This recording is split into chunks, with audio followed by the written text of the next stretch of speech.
No ehe näide seisab teie ees siin Ainar Johanson, maailma kõige raskem Ironmani võitja. Minu tänane kaal on 103 kilogrammi ja teen samamoodi Ironmani. Olgugi, et vastupidavusspordis arvatakse ja hinnatakse seda, et eriti kui veel tegemist on maratonijooksuga, siis võiks see võimalikult kerge olla. Seepärast triatlonisport on hästi mitmekülgne ja mõnus ja seeläbi saavadki seal erinevad suurused, vanused kõik väga ilusti hakkama.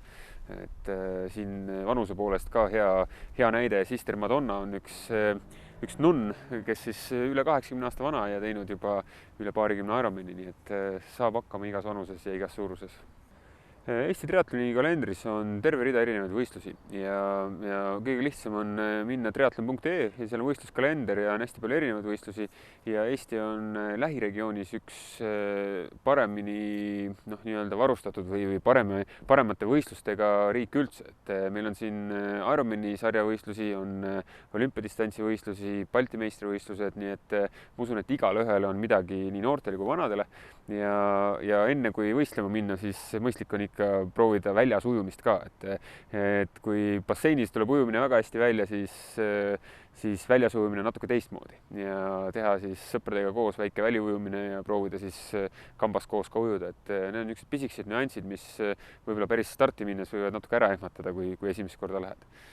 No eks treeningu pikkused tegelikult sõltuvad väga paljuski personaalselt inimese enda võimalustest, ajalistest võimalustest. Kui me räägime harrastusspordist, siis ennekõike ju pannakse paika see, kui palju aega reaalselt on nädalas tundides nagu siis treeningu alla panna.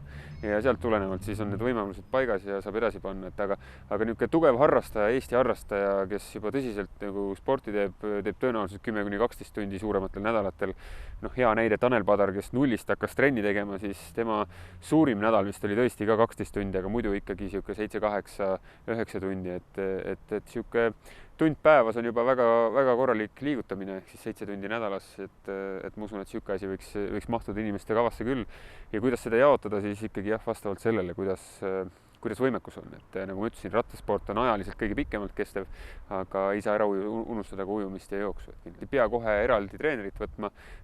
Mõistlik on võib-olla siis talveperioodil käia mõnes ujumiskursusel, et parandada ujumisoskust, sest see tavaliselt kipub olema problemaatiline.